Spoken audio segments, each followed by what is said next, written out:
Item ಯಾವುದೇ ಇರಲಿ try ಮಾಡಿ ಆಚಿ ಚಿಕನ್ ಮಸಾಲಾ. ವಿಚಾರಣೆಗೆ ಕರೆದು ವ್ಯಕ್ತಿಯ ಮೇಲೆ ಪೊಲೀಸರಿಂದ ಹಲ್ಲೆ. ಪೊಲೀಸ್ ಠಾಣೆಯಲ್ಲೇ ವ್ಯಕ್ತಿ ಲಾಕಪ್ ಡೆತ್ ಆರೋಪ ಕೇಳಿ ಬಂದಿದೆ.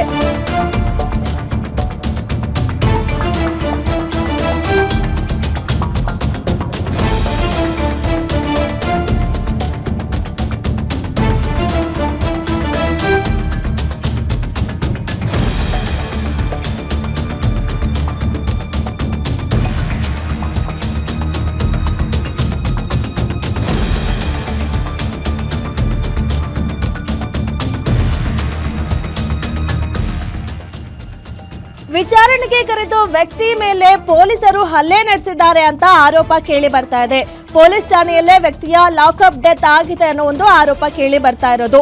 ಯಾದಗಿರಿಯ ನಾರಾಯಣಪುರ ಪೊಲೀಸ್ ಠಾಣೆಯಲ್ಲಿ ಈ ಘಟನೆ ನಡೆದಿದೆ. ರಾಜೇಶ್ ಸಾಬ್ ವಾಲಿಕರ್ 80 ವರ್ಷದ ವ್ಯಕ್ತಿ, ಮೃತ ವ್ಯಕ್ತಿ ಠಾಣೆಯ ಎಎಸ್ಐ ಸಂಗಪ್ಪ ಎಂಬಾತರಿಂದ ಹಲ್ಲೆ ನಡೆದಿದೆ ಅಂತ ಹೇಳಿ ಆರೋಪ ಕೇಳಿ ಬರ್ತಿರೋದು. ಪೊಲೀಸರ ವಿರುದ್ಧ ಮೃತನ ಕುಟುಂಬಸ್ಥರು ಆರೋಪ ಮಾಡ್ತಿದ್ದಾರೆ. ಜಮೀನು ವ್ಯಾಜ್ಯ ಸಂಬಂಧ ದೂರಿನ ಹಿನ್ನೆಲೆ ಪೊಲೀಸರಿಂದ ವಿಚಾರಣೆಗೆ ರಾಜಾಸಾಬ ವಾಲಿಕರ್ ಅವರನ್ನ ಕರೆಸಲಾಗಿತ್ತು.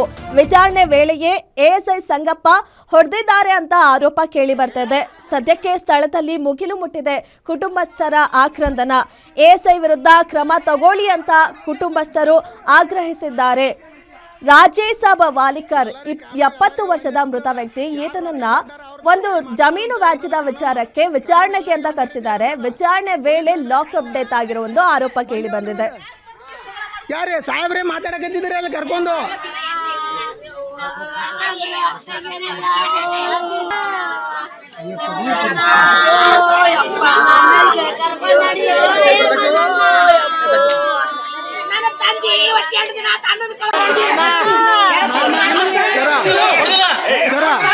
ಸೋಷಲ್ ವರ್ಕರ್ ಅದೇ ನಾವು. ತಪ್ಪಾತದ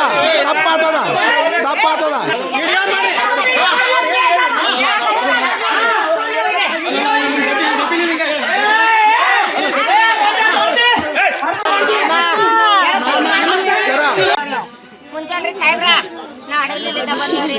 ನಾ ಮುಂದೆ ಬಂದ ನನ್ನ ಗಂಡ ನಿಂದು ಬಂದ ಕಿವಿ ಹಾಕೊಂಬಂದ ಇಲ್ಲಿ ಮುದ್ದೆ ಬಂದಾಗ ನಾಷ್ಟ ಮಾಡಿದೆವು. ಮಾಟನ ಏನಾದ ಸಾಹೇಬ ನೀ ಯಾಕೆ ಬಂದೆ ಅಂದೆ. ನಾನು ನಿನ್ನೆ ಸುಟ್ಟು ಹೇಳಿ ಬಂದಿನಿ. ಅವ್ರು ಜೈಲಿಗೆ ಹೋಗ್ಯಾರ ಅಲ್ಲ. ಜೈಲಿಗೆ ಹೋದ್ರೆ ಏನ್ ಮಾಡಮ್ಮ ಅಂದೆ. ನಿಮ್ ಕಾಸ ಹಾಕ್ತಂಗ್ಯಾರ ಹಾಕ್ರಿ ನಿಮ್ಮಿಂದ ನಾ ಬರ್ತೀವಿ ಅಂತ. ನಡಿ ಅಂದ್ರೆ ಯಾಕೆ ಅಲ್ಲ ಗಂಡ ನಾಷ್ಟ ಮಾಡ್ಕೊಂಡ್ಬಂದು ಇಲ್ಲೇ ಸೈಬ್ಯ ಮಮ್ಮಿ ಕರ್ಕೊಂಬಂದು ನನ್ನ ಗಂಡನ ಜೀವ ತಗೊಂಡಾರ. ನನಗೆ ಏನ್ ಕೊಡ್ತಾರ? ಎಲ್ಲಾರು ಊರ್ ಮಕ್ಕಳು ಗಂಡ ಕರ್ಕೊಂಬಂದ್ರೆ ರಂಡ್ಯಾರು ಮಾಡ್ತಾರೇನು? ಆ ಸರ್ಕಾರದ ರೊಕ್ಕ ತುಂಬಿ ನನ್ನ ಗಂಡಗ ಹೊಡೆದು ಸಾಯ್ ಹೊಡೆದ್ರು.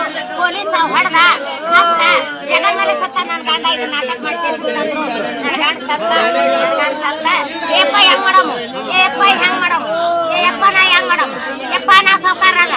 ಯಪ್ಪ ನನ್ನ ಮಕ್ಕಳು ನೌಕರಿ ಮಾಡಿದ್ರೆ ಬಾಡ್ರು. ಯಪ್ಪ ನಮ್ ಗಾಡಿ ಹೋಗೋದೇ ಇಲ್ಲ. ಯಪ್ಪ ಊರ ಮನೆ ಇಲ್ಲ.